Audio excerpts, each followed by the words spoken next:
And now it's time for Power of Prophecy with your host, former professor at the University of Texas at Austin, career United States Air Force officer, and best-selling author, Texe MARRS.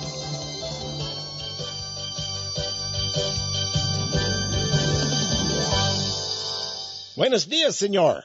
Oh, I'm sorry. I'm on the wrong program, right? Hello, friends. This is Texe MARRS. I'm just pulling your leg today. But today, welcome to Power of Prophecy. We're going to be talking about migration, global migration now. And I guess I should say buenos dias, senor y senoritas.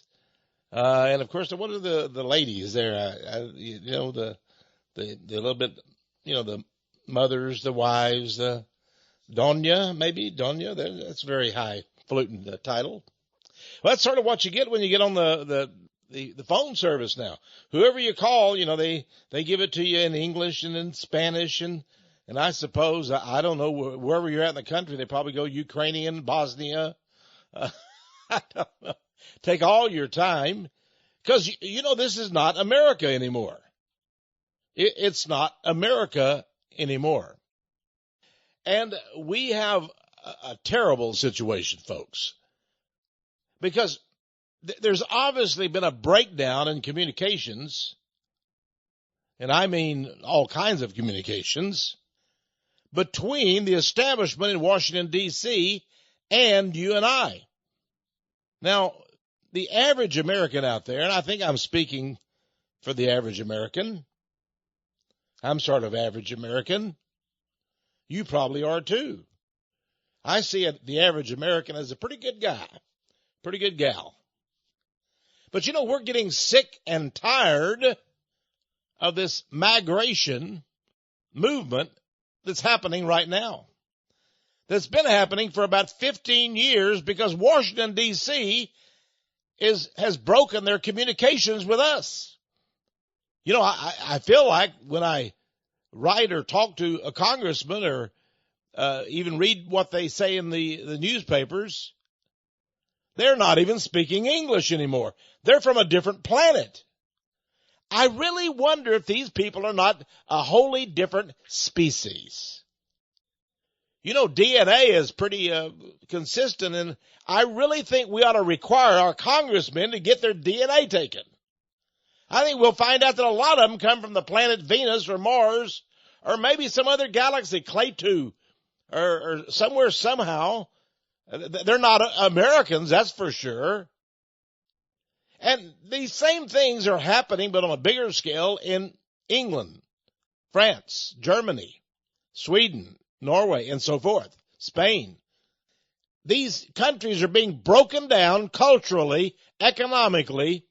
They're being smashed by immigrants from the Middle East, from South America, from Asia. And they want to take over our country, and they're taking over our country, and they're being helped. And it's all surreptitious. It's all quietly being done. Don't think there have not been conferences held in private. They talk about conspiracies in cigar smoke-filled rooms, and they laugh about you. Ha, ha, ha, you're a conspiracy theorist. Well, shut up. You're a dunderhead. Of course we're conspiracy realists. We're conspiracy scientists. We know your game, Washington, D.C. establishment, and we're sick and tired of it. We're not going to take it anymore. Now, I want to talk to you a little bit about the migration movement.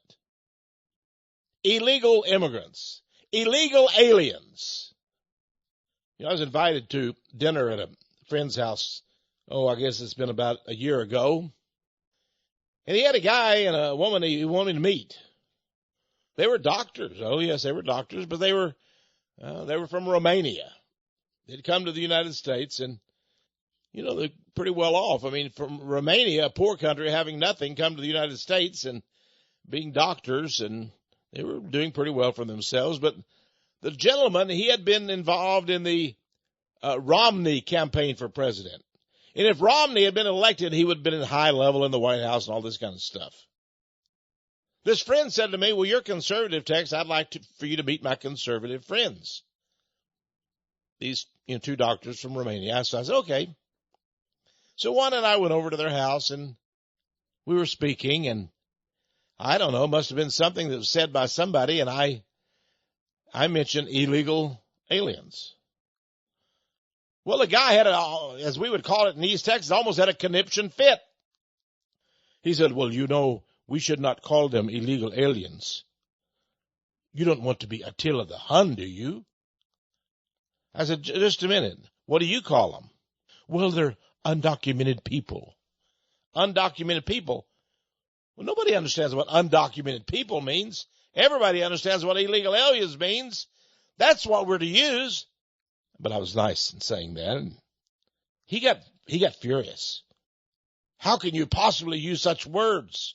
Oh, people are going to think you're Attila the Hun. They're going to think you're a barbarian because you use words like illegal alien, illegal immigrant. Oh, we don't use those words. Why? In the Romney administration, we would not have used those words. I said, yeah, because he was an idiot. Well, they left before dinner. They left right during dinner. They got so angry at me. They asked me what book I was working on, and I said, well, I've just finished a new book. And what is that? I said, well, it's DNA science and the Jewish bloodline. Oh, they didn't want that. How could you do a book by that title? DNA science and the Jewish bloodline. I said, well, what's wrong with that title? Well, we can't be finding out stuff like that. Huh? We can't. The title had nothing to do with it. It's just DNA science and the Jewish bloodline. Oh, no, we don't want to do research into that. This is the kind of crazies that Washington, D.C. is full of. And Romney wanted to bring more. And Obama has certainly brought them in. Boy, there's a long train of them. And they're really not American. They don't understand America. They don't understand what we're thinking. They can't figure us out. And I think they are not just illegal aliens. They're space monkeys. They're crazy. It's time we get rid of these people. Now, Donald Trump has had his problems lately. He's being attacked by everybody because he said we need to put a stop to the immigration of Muslims until we get this thing figured out. I mean, the Muslims are beginning to kill us. And this Muslim guy and his wife supposedly killed 14 people, wounded another 20 in San Bernardino just a week or so ago. And, of course, when the liberals, the left-wing nuts, all found out that it was these two Muslims instead of a white-wing extremist, militia type, they got real quiet. Well, it's probably something that happened in the workplace. Yeah, well, I'd like to know how the guy got that good job. There's millions of Americans out of work that would love to work for the county health department anywhere. They'd love to. They're out of work. How did this guy who had no personality, they said he was quiet, kept to himself, didn't have any education, came over here all the way from Pakistan or wherever, went back to the Middle East and married his wife or brought her over, then married her. How did that guy get that fat cat job? I bet you he was given preference over 25 or 50 Americans. I bet he was. I bet they had 25 or 50, maybe 100 Americans that were higher on the test scale than he was. But we had to hire him because he was an illegal. Because, he was legal. That's the problem. And his girlfriend, too. She came over on a tourist visa, basically, as a fiancé. I mean, then he got her pregnant. Well, you know what? The people at work were so nice to him. The people where he worked there in the county health department, they actually gave him a baby shower. Am I right on that? If I'm right, I think I'm right. Gave him a baby shower. He paid them back by shooting a lot of them in the head. Now, I want you to think of what I just said. They gave him a baby shower. They were so nice to him at work. And he paid them back with a bullet to the head. Because he did it for jihad. He did it for Allah and Muhammad. Friends, we don't need that kind of person in America. And we found out that Obama has admitted that over the last 6 years, he's brought in 861,000 Muslims in America. He's brought 861,000 Muslims to America. And if he's admitted 861,000, the number probably is like 5,861,000. They're everywhere. They're everywhere. Now, about 3 years ago, people kept talking about all these illegals coming in over the border, and we're not, they put their young kids on a train or send them on a walking jaunt. And we have hundreds of thousands of young people coming across the border. Well, of course, we're nice people. We're good Christian people. We have to take them in, don't we? Folks, the problem is when you take those in, then 10 more just like them will come in. Pretty soon you're taking millions in. You think you're doing good, but you're not. So, these were illegal immigrants coming across the border, or undocumented people. Now, I was very curious about that because, one day I was at a shopping mall and I got a little tired. I was sitting down just relaxing, and a guy came and sat by me, and he looked a little bit, like he was from the Middle East or something, and we got to talking. And I asked him, did you come to America recently? Well, I've been here 6 months, he said. He spoke pretty good English. I said, where did you come from? He said, I came from Iraq. I said, oh, and how did you come? He said, well, I have a green card. I'm a refugee. I said, oh, you're a refugee? Oh, yes, I'm a refugee. I said, how does that work? He said, well, I flew in. They flew us all in. I said, they did? He said, oh, yes, we had a charter aircraft, and they flew us all in. There are probably about 150 on my airplane. I said, you mean they paid for an airplane and brought you here? Oh, yes, 150 of us. And then he explained to me that as a refugee, he got free medical care. He got free housing. He was given a good job. He had clothing, all the clothing he and his family needed. They got a car for transportation, and they were given medical assistance, and they even got what was called a cash assistance stipend. He said, well, for 8 months they gave us money, and then they wanted to know if I had a job, and if I had a job, then the money was reduced. Will be reduced, he said. And so, but some people, he said, have been here for years and they haven't got a job, so they just keep giving them the cash stipend. I said, well, how much is it? He said, well, mine was about $2,800 a month. I see. So about $30,000 a year. And if you don't get a job, you keep getting it. I said, how many people come over here as refugees? He said, oh, many, millions. He said, I meet Iraqi refugees everywhere. I said, oh, yeah.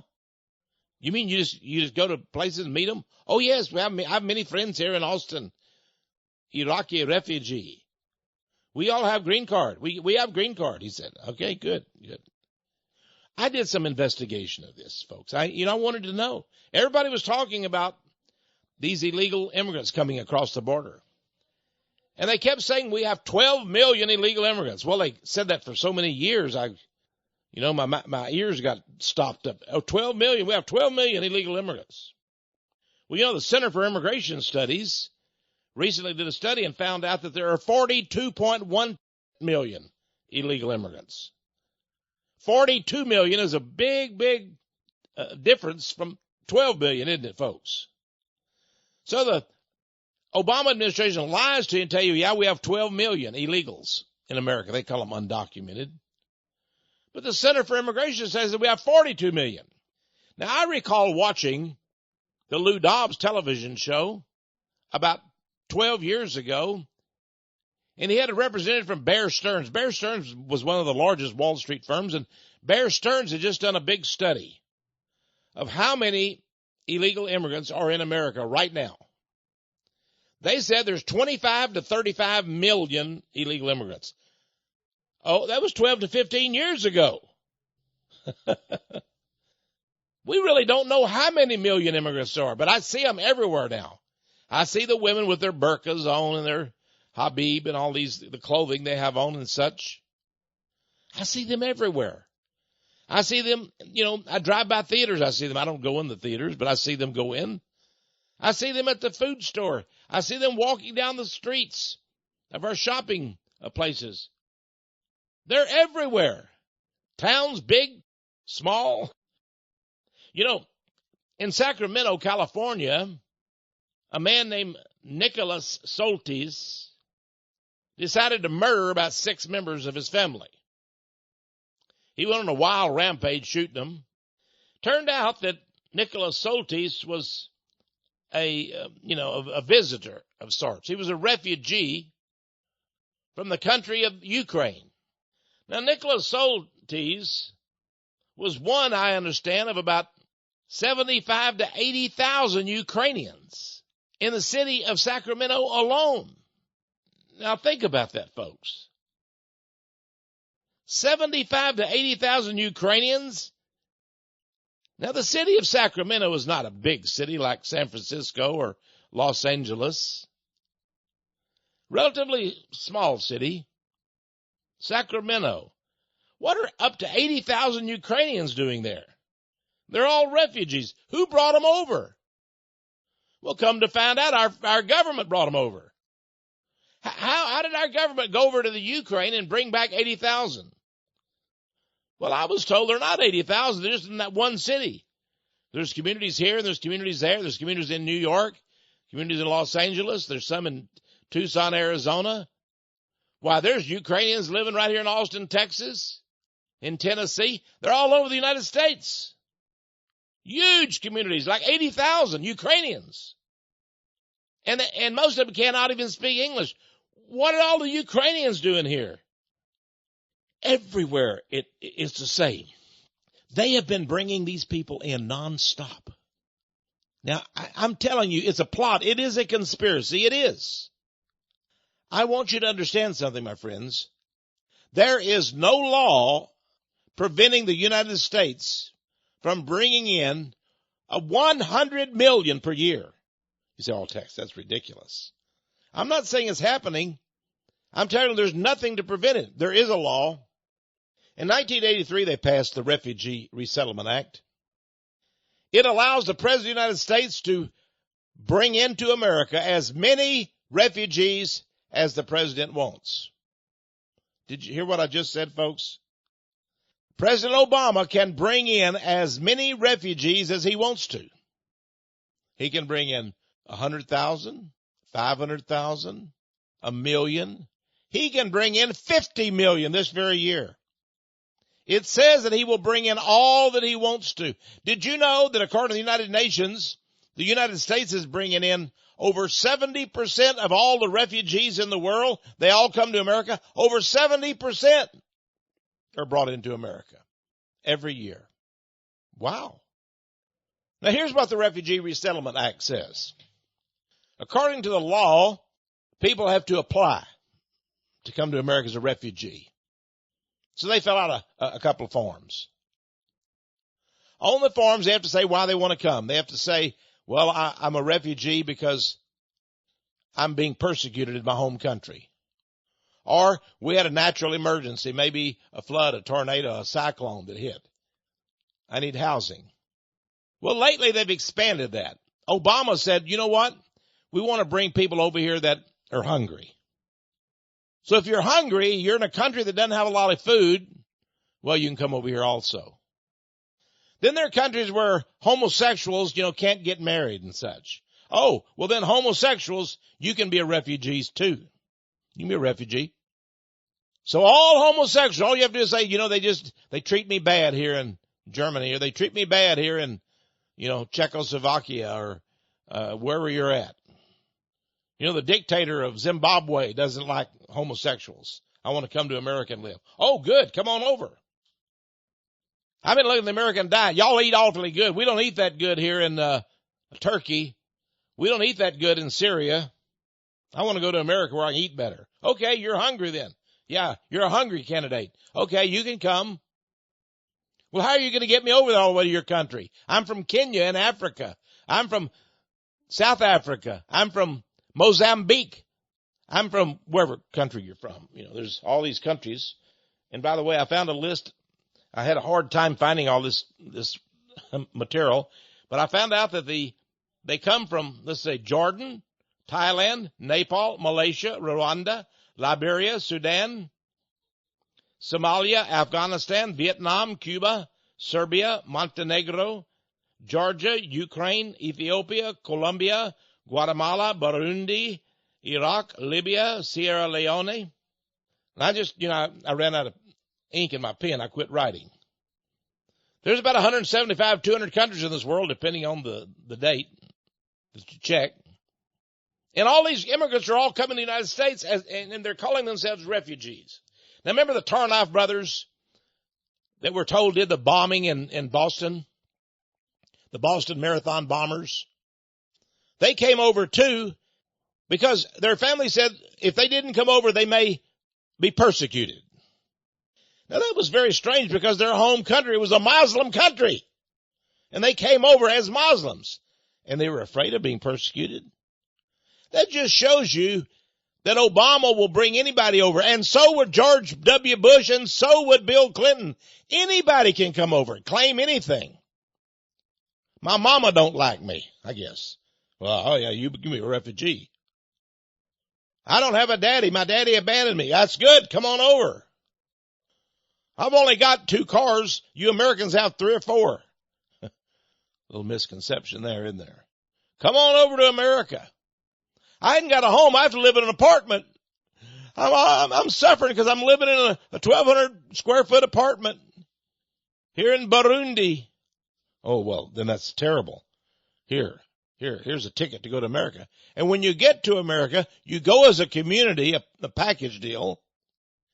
And when you get there, we're going to have somebody meet you at the airport and greet you and bring you to your new home and give you your job and give you food and give you medical care and give you clothing and give you everything you want. What a deal.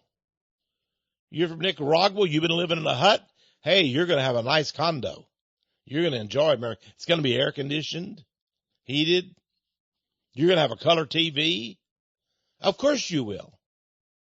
We're going to give you free medical care, free clothes, while you're going to look like all those rap stars on TV. You're going to look so good. Of course you will. Anyone can be a refugee, and they now have American recruiters. We actually have recruiters all over the world right now, and they set up a table. They set up a table in the middle of town or the marketplace, and they say, anybody wants to go to America, come sign up. And people go sign up. I'm serious, folks. They say in some towns they go in, there's a whole line. And about a year later, there's nobody left in town. They've all come to America. I am not kidding you, folks. Now, there's a woman, you probably know her. Her name is Angela. Angela. Her last name is Davis. You remember back in the 60s and 70s? Angela Davis was in the news all the time. It seemed that she was part of the black rights movement. The black is beautiful and all those things. She was the gal that had all the hair. Pretty girl, pretty black girl. She had all that hair. I mean, she had so much hair you could barely see her. Angela Davis. She got in a lot of trouble because she bought a lot of guns for all her crony friends, and they used them to kill people. Well, she was tried. She was acquitted of murder. She was part of the Black Panthers group. And after she was acquitted of murder, because she was and by the way, she was also one of the officials of the Communist Party USA, and that qualified her to teach. She taught for years at the University of California at Berkeley. Then she went down to the University of California at Santa Cruz. Now, Santa Cruz is a very ritzy place. Angela Davis must have fit in real well there. Now, why don't I tell you about Angela Davis? Because she's back. She's back. I suppose she's about 70 years old now, but she's back, and she's got her couple of organizations she's running. One of them is called Critical Resistance. Now, Critical Resistance is given money by these rich Jews. critical resistance. And by the way, all of these immigration groups are all run by Jews. They found all of these groups. I'm telling you the truth. The Jews run immigration. The migrant movement is run by the Jews. And I'll tell you more about that later. But back to Angela Davis. She's part of the Occupy movement. You know, the Occupy movement where these left-wingers go into a city, put up tents and all that stuff, go down and they raise Cain for a while, and they claim there's 1% of the America that's rich, and you know, they want to redistribute the wealth and such. Well, Angela Davis has 2 new games now, and they're very interesting. She said, and remember now, she's been given millions of dollars to support what she's doing. I believe she's been given money by the federal government. I believe she's been giving all kind of grant money by these Jewish organizations, and I believe she's getting money from the federal government. But I haven't really investigated her that much, but I do know this much. She says refugee resettlement is the movement of the 21st century. And she says she's still a communist, but communism has metamorphosed. Now, let me explain that to you. Communism today has metamorphosed. She says communism was in the women's rights movement, feminism. Communism was in the black rights movement and still is. But now she's putting all of her chestnuts in one big box. It's called refugees. Now, recently she was over in Germany talking with some black groups over there, telling them how they could better get, money from the government and all those things for the refugee movement. She's trying to inspire, if you want to, all the rabble-rousing refugees from around the world. And she says there's no such thing as a country. Did you get that, folks? There are no borders anymore. Refugees can go anywhere they want to. She's putting up critical resistance. That's the name of her group. There's no nationalism in America. There's no constitution. All the world belongs to all the people equally. And she's a communist, and she's going to make sure of it. She's one of the refugee leaders. She says this is the movement of the 21st century. Wow. Folks, we're in it up to our heads. This is communism. This is the Communist Party USA. This is the World Solidarity Movement, the Communist Movement. And the Jews are running the whole thing. But they're using these front groups like Angela Davis's to do their dirty work. The Black Panthers are back, but they've metamorphosed now. And by the way, they're into Black Lives Matters. And Angela Davis, another one of her little bitty jobs is empty the prisons of America. And guess who's behind that? The Jews. The Jews. The Koch brothers, K-O-C-H, they're Republicans, They're neocons. They're Republicans. They say we should let out, hundreds of thousands out of our prisons. Well, they got too stiff a punishment. Let's let them all out. Empty the prisons. Wow. Bring on the refugees. And while you're bringing in millions of refugees, let all the prisoners out. Aren't we going to have a fine country? What a mess we're in for. I'm Texe MARRS. We're going to see a lot more about this. When we return, I'll give you some other astounding facts, including the 2 Afghanis from an Air Force base in Georgia. What were Afghanis doing in the Air Force in the first place? Well, they're missing now. They're missing. I wonder if they're fixed to do some terrorist act. I don't know. But they're missing from Georgia, the 2 Afghans that were taken into the Air Force as refugees. Oh, boy. I'll be right back after this brief message. You're listening to Power of Prophecy.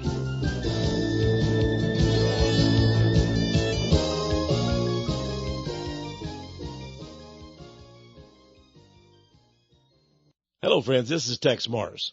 I hope you have my new book, Pastors and Churches Gone Wild.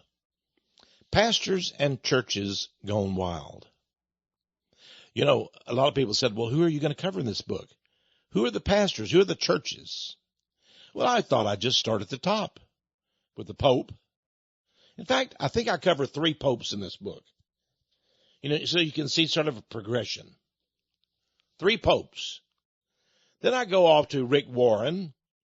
Why, he wrote the book, The Purpose-Driven Church, didn't he? He's called America's pastor. Then, of course, there's Joel Osteen, Smiley Boy from Houston. And I go on from there, and I cover all of them, and then I go to small churches, too. I may have gone to your neighborhood church. I may have some interesting information in there. I went to the Naked Church in Virginia, where the pastor and everybody there is naked, because they say that shows equality. And, of course, Jesus wanted equality, didn't he? Then I go to the church where the Lutheran pastor gives everybody out condoms during the church service, because she says, Jesus gave his body in communion, and y'all going to give your bodies, and I want y'all to have these condoms. Well, that's very nice of her. She says some people go up and get gobs of them. She puts them out in big baskets in the front of the church when people go in, and they take out the condoms and put them in their pockets and purses. Very popular, these condoms at church time. I mean, then there's the hookers for Jesus, the crackheads for Jesus, the pole dancers for Jesus. Now, the pole dancers, well, I won't tell you any more about them, but the book does. You may want to go to a new church they've got in London, England. Tony Blair, the former prime minister and George W.'s friend, he goes there. It's called Pig Alley Church. Pig Alley. It's painted pink. And when you go to the door, you're met by 4 big burly transvestites. Strangely, they're wearing nuns' habits. Nuns' habits. Boy, you go in there to that pink church in Pig Alley, and you're invited in by these big husky guys dressed like, nuns and acting like women. And you'll meet the good priest in there, and of course, he may not be there now. He may be in prison because he was just found guilty of selling knights of the order. You get a certificate. It says you're a knight. You're a knight in some order. But you had to pay $25,000 to $50,000 to become a knight of the order. But hey, Father so-and-so gave it. He's a big Catholic priest. And Tony Blair's friend. So, a lot of people paid it. They really thought they were becoming, like Lord so-and-so or Duchess so-and-so. Well, now they're sort of dismayed because they found out they're not a knight of the order. These things are real, folks. They're at every church in America practically. I got a letter yesterday. A gentleman told me that he got all fired up for God, and there was a church in his community that was really pushing the teachings of Kenneth Copeland and Creflo Dollar. Give money to God and God will get you rich. Because God wants everybody to be rich. That's the Word of Faith Prosperity Movement. He really got involved in that and was all fired up. And then he even went to church. He went to work for the church as a youth director. Then he found out the truth about the church. Well, the pastor, as he found out, was popping pills and doing other terrible things. Of course he was. Because those false teachings lead you right into sin and horrible things. Pastors and churches gone wild. They've gone berserk, friends. Somebody said to me, Texe, why are you letting the world know what's going on inside the church? Because I want the world to know not everybody does these things, friends. There is the minority. Only a few of us are left. If you're doing them, stop it. Ask Jesus to forgive you. But listen, life is a lot better when you follow Jesus. Life is better, and eternal life is really much, much better. I couldn't live with myself if I were doing these terrible things and preaching to you here on the radio. I couldn't. But these people have no consciences.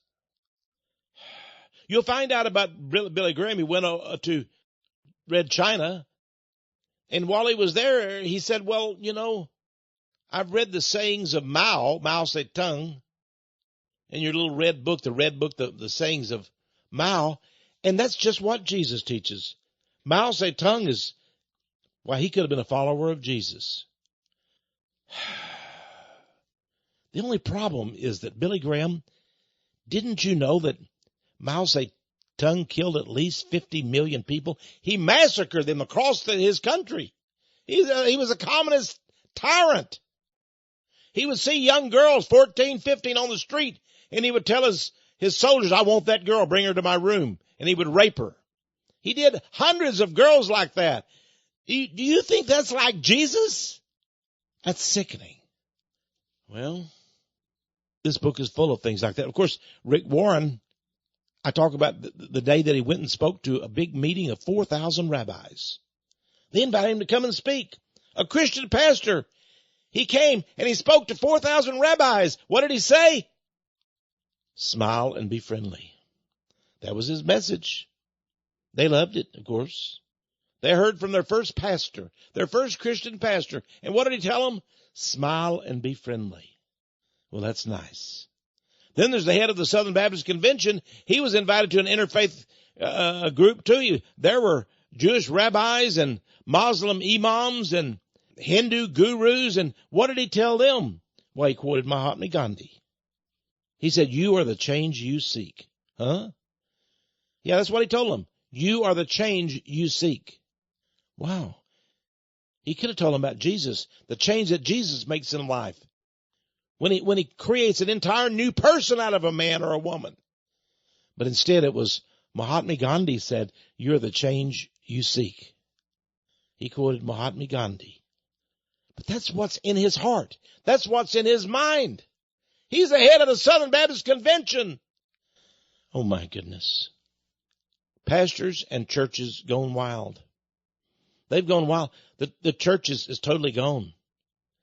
But listen to me, friends. You can get the Bible. You and your wife can study together. You and a friend. Are you alone? God will honor you. The Holy Spirit will speak to you. Did you know that it says in the Bible the Holy Spirit will instruct you in all things? You don't need any man to even teach you. The Holy Spirit will instruct you in all things. And what is the Holy Spirit's number one job? Jesus said, I go to prepare a place for you, but I'm going to send my comforter, the Holy Spirit. He will speak of me. Wow.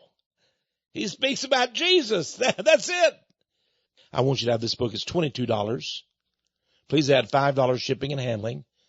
It's a big book, and it's got about, 20, 30, 40 color pictures in it.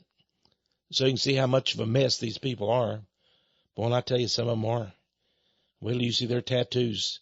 And they call themselves pastors and evangelists. Pastors and churches gone wild. $22, add $5 shipping and handling. Order it from Power of Prophecy 1708. Patterson Road, Patterson Road, Austin, Texas 78733. Or you can go to our website, powerofprophecy.com. You'll see the picture of the book in the advertisement right there. Use your charge card or your PayPal and order it. Let's see, how else can they get it? Oh, yes, they can phone us. That's right. We have some very friendly folks here, and they'll be glad to take your order. And we'll, of course, give you a free subscription to our Power of Prophecy newsletter. If you're not receiving it, if you are receiving it, well, we'll just extend your subscription. How about that? Free of charge. Call us toll free 1-800-234-9673. Now let's return to our program. We're talking about, the Global Migration Now movement. About not only immigration, not only illegal immigration, but the refugees. Now, folks, I used to read newspaper articles about refugees, and I guess, it sort of tapped into my heart. I felt sorry for these people from all over the world that would come to America, and, you see the Statue of Liberty and, bring forth your masses and I'll do such and such. And, you feel sorry for the refugees. And then Obama started bringing in the Muslims and more Muslims. And now, that's the ones that are coming to America, the Muslims. They go to Africa and sign up refugees, but they're signing up the Muslims. They go to Syria, they go to Iraq, they go to Libya, but they sign up the Muslims. And that's who's coming. Now we have a mosque in almost every town, every city. When I was a young boy, we had no mosque. I don't even know if we had a mosque anywhere in America. Maybe we did in a big city. But now they're everywhere. Did you know the number one name in Great Britain is not Michael, it's not David, it's not Jason, it's not Johnny, it's Mohammed. And I want to say that again. The top name, the top baby name picked in Britain is Mohammed. Sure, because they've got millions of refugees that are now living there. And we're constantly having terrorist events. I was recently reading about a black man from Africa, a Muslim, of course, that got out his machete and just went downtown and saw a guy standing on the street corner, just decided to cut his head off. He did it for Allah. Allah and Muhammad wanted me to cut your head off. That was in Great Britain. We're going to start having those in America too. In fact, they happened at one company. And of course, Obama basically says no Christians allowed.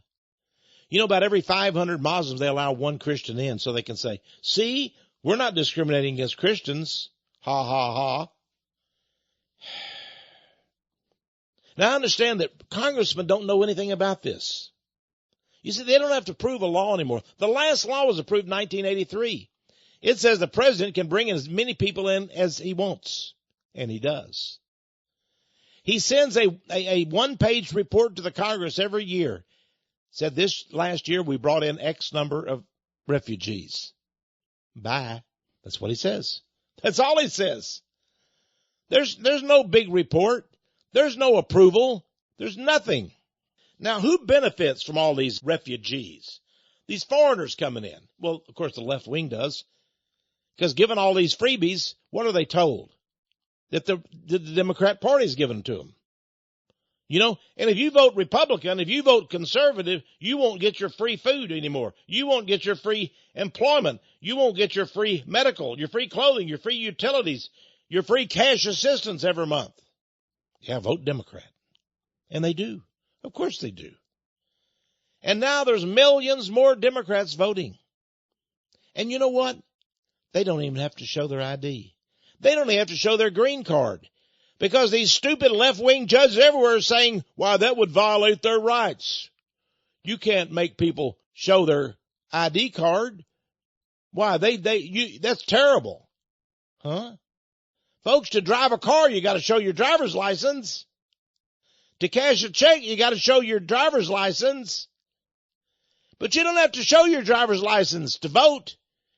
You just go down there and say, I'm Jack Smith, or I'm Mohammed. I want to vote. Where do you live, Mohammed? Well, I live with 28 friends in an apartment. You're going to let me vote, aren't you? If you don't, I'm going to sue you. Of course you can vote, Mohammed. But didn't I see you this morning? In fact, isn't this your 5th trip to the voting polls? Yes, I vote early and I vote often, says Mohammed. Yeah. Mm-hmm. Recently I was reading an article. The Philadelphia, Pennsylvania School District this year registered 800 students speaking 40 different languages from 70 different countries. Now, folks, I want you to think about that. They had 1,000 students, but 800 of them were foreign students. 800 students spoke 40 languages from 70 different countries. Now, do you know how much money this cost? Because if you don't give them a tutor that speaks their language to help them, if you don't give them a teacher to help them, they'll declare that you're discriminating against them. Why? I come from Malaysia and you don't help me. I come from Somalia and you're not helping me in school. Boy.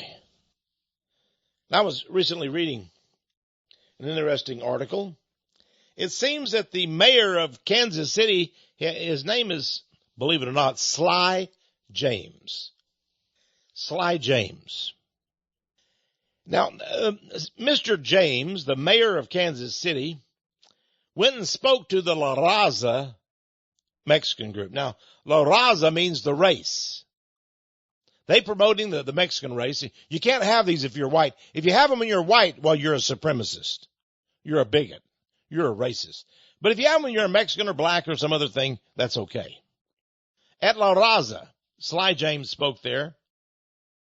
And he told the Mexican group, he said that he was very proud to announce that the city was no longer white.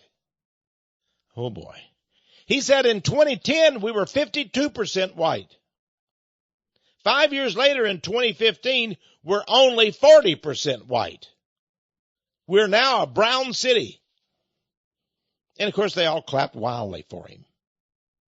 He said our students in our schools speak 62 different languages. 62 different languages. I didn't even know they had that many languages in the world. Well, Tina Grigo, a journalist for the Denver Rocky Mountain News, wrote a column entitled Mexican Visitors Lament. And she said she had interviewed a Mexican journalist, Evangelina Hernandez, while visiting Denver. And Hernandez said, quote, illegal aliens pay rent, buy groceries, buy clothes.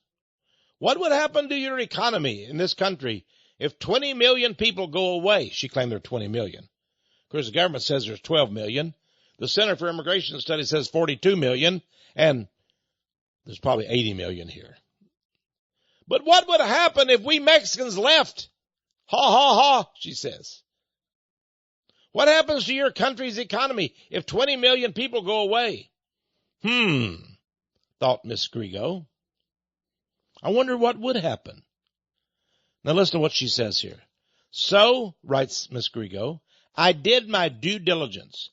I buried my nose as a reporter into the facts I found below. It's a good question. It deserves an honest answer. Over 80% of Americans now demand we secure our borders and that illegal immigration be stopped. But our leaders say they're all wrong. Did you get that, folks? 80% of Americans want America's borders secured. They want illegal immigration stopped. But Obama said, you citizens are fools. And the Speaker of the House, who's a Republican, says, well, y'all are all a bunch of idiots. And Mr. McConnell, the Senate Majority Leader, who's also a Republican, says, you're a bunch of dummies. We need more immigration. More. Give us more. Whether it's illegal immigrants or legal immigrants, or they come over here for a visit and stay, or they get their green card by being a refugee. Well, says Ms. Grigo, I wanted to know what would happen if 20 million or more vacated America. The answers I found may surprise you. Now listen, here's what she found. In California, if 3.5 million illegal aliens move back to Mexico, that would leave an extra $10 billion to spend on overloaded school systems, bankrupt hospitals, and overrun prisons. You get that, folks? If the 3.5 million illegals left California, it would give the California government, that seems to be on its last rubbery legs, over $10 billion more. There would not be any overloaded school systems. You know, like these school systems in Kansas City, where they speak 62 different languages. Or the one in Philadelphia where they speak 40 different languages. We wouldn't need those, would we? There'd be no overloaded schools, no bankrupt hospitals, no overrun prisons. Ms. Grigo continues, quote, it would leave highways cleaner, safer, less congested. Hey, they wouldn't have those big Mexican trucks running back and forth, smashing into vehicles, killing people on our interstates, would it? No. Everyone could understand one another as English became the dominant language again. Wow. That would mean 12,000 gang members would vanish out of Denver alone. Think about that. If you sent all the Mexicans home, there wouldn't be 12,000 gang members in Denver. Colorado would save more than $20 million in prison costs. It would also save the terror that these 7,300 alien criminals in prison now set upon local citizens. There would be a huge reduction in deaths, accidents, rapes, and other crimes by illegals. Denver public schools would not suffer a 67% dropout or flunk rate. You see, the Denver schools have to speak 41 different languages to keep up with all the kids, or at least try to. 200,000 vehicles, a lot of them that are not even registered, would vanish from our gridlocked cities. The unemployment rate in Denver would vanish as the working poor would gain jobs. And the wages would go up. The working person would get a lot more for their time. Wow. In Florida, 1.5 million illegals would return the Sunshine State back to America. In Chicago, 2 million illegals would free up hospitals, schools, prisons, and highways. Wow.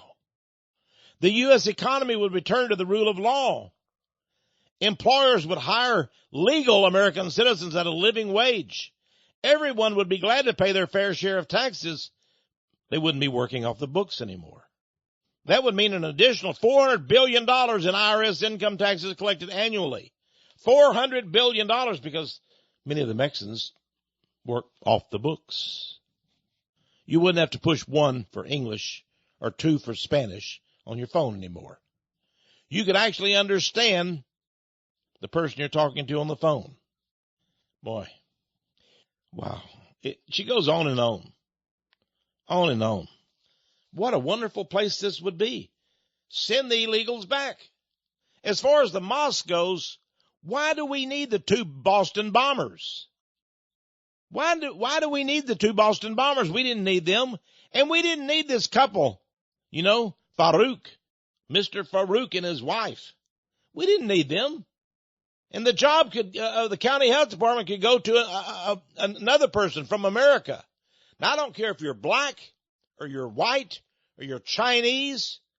I don't care what you are. If you're an American citizen, you were born here, good for you. I remember what happened in New Orleans. Remember the big hurricane that hit, Rita and so forth? The whole city basically was flooded. And after the waters receded, they cried out for jobs. Please, you workers, come in here and help us. And tens of thousands of American workers went to New Orleans and got good jobs. Many people were out of work. They went there, carpenters, plumbers, roofers, street layers. I mean, New Orleans was crawling with Americans.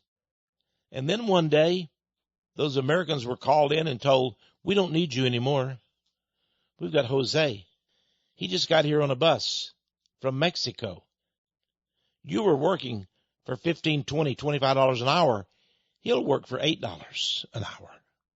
Bye-bye. And all the Americans were let go. I remember a number of my Anglo friends were let go, and they come back to Austin here. Think about that. Think about that. Now, let me tell you what happened. The George W. Bush administration got buses, and they went down and they signed up people to come as refugees, and they brought busloads from Mexico, Honduras, Nicaragua, El Salvador. They brought them and they bussed them into New Orleans, and they gave them all jobs there. They're still living there today. I have letters from people that live up in Minnesota. They said about 30 or 40 miles out of town, there's a huge city that's sprung up. All these new condos. They found out that they're all living there. They're all black Somalians. They're all refugees. Thousands of them, 15 or 20,000, I believe. Some say 40. I don't know about that. Why are they bringing all these people in? First of all, friends, think about it. They don't want you to have your Second Amendment rights. These people, they're not used to Second Amendment rights. They just want a job. They want to live good. They want to come to America. They don't care about George Washington, Thomas Jefferson, Abraham Lincoln. They just want our money. That's it. They don't want to assimilate. They don't want to become Americans. They just want our money. And some of them want to come over here and commit terrorist acts. Think about this man, Farouk. Think about him and his so-called wife. How they were brought in, how they were welcomed to America, how they were given a baby shower. And they turn around and kill their own workers. Murder them. They do it for Allah. I told you I'd tell you about the 2 Afghan military trainees. They're from Georgia. Seemed that the Afghanis are being invited into our uniforms, our military uniforms. They've got Iraqis and Syrians and Egyptians, and now these Afghans were in our uniform. They were assigned to Moody Air Force Base, Georgia, to learn about maintaining aircraft. Can you imagine? They brought these Afghanis, and they were training them, spending tens of thousands of dollars training them to be maintenance men, aircraft mechanics. Well, they're missing now. They gave up their training. They left the base. Maybe they're somewhere now. Where are they at? Nobody knows. It wasn't the first time that we trained Afghanis and Iraqis and they just suddenly disappeared after training. These are missing right now. Donald Trump is absolutely right. We should stop all immigration. We should allow no Muslims into this country. And it should be permanent. Did you hear what I just said? It should be permanent. I know we're going to have to change the Constitution, but we should do it. We should say we don't want any Muslims in America. We don't want any Buddhists in America. We don't want any Jews in America. Because of the Jewish Talmud, a hateful document. The best of the Gentiles kill. That's a paragraph in the Talmud. The best of the Gentiles kill. That's in the Talmud. Why, that's no better than the Quran that tells them to kill us for jihad, to rape our women, to kill their young daughters who try to assimilate and become just like the other girls. Yes, there are many honor killings even happening on American soil. Folks, it's time for some tough medicine. We don't want to hurt anybody. We don't, no. Christians don't do that. But we need to say no more coming in. We've got enough to handle right now. And if you're not a citizen, we'd like you to go home. We'll pay your way. We paid your way here as a refugee. We'll pay your way back. And don't come back another time. Don't come back again and again and again. And these sanctuary cities, they are out. Donald Trump is right. It's time Americans started looking at what we need to do. We need to take care of ourselves. Who's going to stand up for America? Who's going to say no more Muslims in this country? We've got to do it, friends. We've got to. Or we're going to see more murders, more terrorist acts. Why should we invite these people in and then sit idly by as they murder? And by the way, if you haven't got a gun, get one. Get one. Train yourself. Be ready. These people are going to come for us, and I want you to be ready. I don't want you to be hostile. I don't want you to give these people any pain. I think we have a government. It should be a government of laws, but we need to make the laws. We need to do it now, quickly, while there's still time, before so many have come that they own America. They have dispossessed us, and we become their slaves. I'm Texe MARRS. You've been listening to Power of Prophecy. Tune in each week and discover the power of prophecy.